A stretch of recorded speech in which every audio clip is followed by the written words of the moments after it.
Les choses de la vie.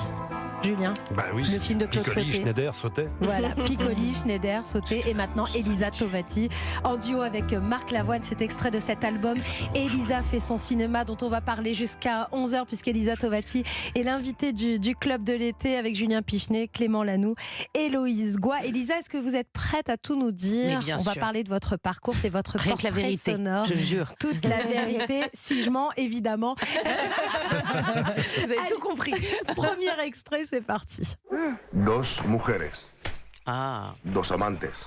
Au premier son de cette voix, je la reconnais, c'est Javier Bardem.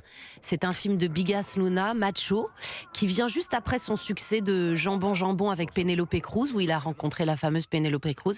Et Javier, ça a été, c'est marrant parce que je regardais encore un extrait de film hier de lui. Ça a été vraiment une très très belle rencontre. C'est en Très belle. 93, vous avez 16 ans seulement. Oui. Comment vous êtes arrivé dans cette aventure de C'est cinéma à mon 16 ans? premier film, premier gros film. Je pense que donc c'était un projet européen, donc ils avaient besoin d'un acteur italien. Ils ont pris Alessandro Gassman, le fils de Vittorio, et ils avaient besoin d'une comédienne française pour la coprod. Donc ils ont cherché la petite Penélope Cruz française. En fait, c'est comme ça qu'ils ont fait le casting. Je suis tombée dans les finalistes. Ils m'ont envoyé à Barcelone un jour où je me souviens que j'allais à l'école et que j'ai reçu un coup de fil à l'heure du déjeuner en me disant bah non, tu pars plus à l'école, t'as un avion cet après-midi. Donc je suis partie avec ma mère et ma queue de cheval pour rencontrer Javier Bardem et tout de suite Bigas Luna et Javier. On a fait des essais dans un hôtel à Barcelone et ils m'ont dit bah tu rentres pas en fait, parce que tu restes, t'es prise. Et donc c'était en espagnol, en français. C'était une aventure incroyable et à la fois totalement effrayante, parce que c'était déjà un très grand comédien et puis surtout que c'était un rôle très difficile parce que c'était le rôle d'une prostituée. Il y a beaucoup de scènes de nu, c'est difficile. Oui, j'avais à 16 ans, 15-16 ans. Et Moi, ce j'étais réalisateur, là. Bigas Luna, qui avait fait un film qui s'appelle Angoisse quelques années plus tôt, qui est terrible, Mais l'histoire c'est d'un un homme qui génie. veut crever tous les yeux de tout le monde. Ah oui. C'est une expérience. Mais c'est quelque Javier, chose. ça a été une leçon de travailler avec ce mec, l'humilité, la façon dont il travaille ses rôles, et il a été élégant jusqu'au bout, donc ça a été un Et plaisir. c'est là que vous devenez Elisa Tovati, parce que c'est Oui. pas tout à fait votre nom, Non, Tovati. moi, mon vrai nom, c'est Elisa Toiti. Et quand je suis partie en Espagne, ils ont confondu le U avec le V, et le film est sorti Faute en de frappe. Tovati, faute de frappe. Et comme ça avait un succès mondial, donc il y avait une Tovati, une Toiti dans la nature, j'ai dû faire un choix. Oui, vous avez choisi Et j'ai Tovati. choisi Tovati, ce que Tov a-t-il la chance pour toi. Je trouvais que c'était pas mal pour commencer une carrière. Très bien, très très bien. Attention, générique maintenant, là aussi c'est une partie de votre carrière, c'est en 1991. Tendez l'oreille, Elisa. Ah bah oui, je peux vous le dire tout de suite. Quand cette musique arrivait, j'avais le cœur qui battait à 100 à l'heure.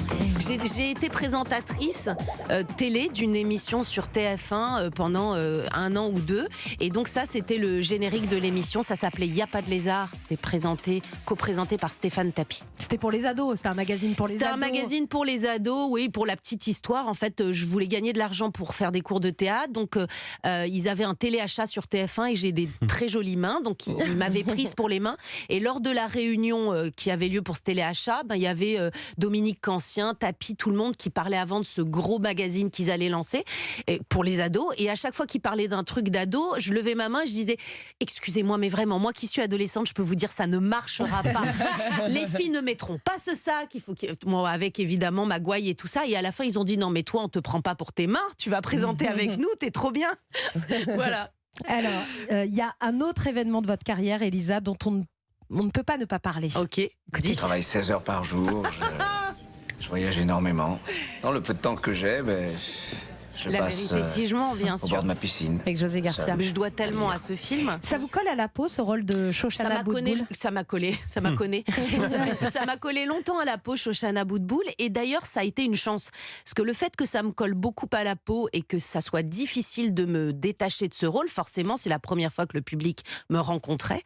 Ça m'a obligée à développer encore plus ce métier de chanteuse, qui était déjà une passion. Je voulais faire les deux, en me disant, il faut que les gens voient Elisa Tovati, la vraie, ce que je suis vraiment dans la vie, et pas être que collée à un rôle de cinéma. Et donc, en fait, très vite, j'ai lancé mon premier album, Ange étrange.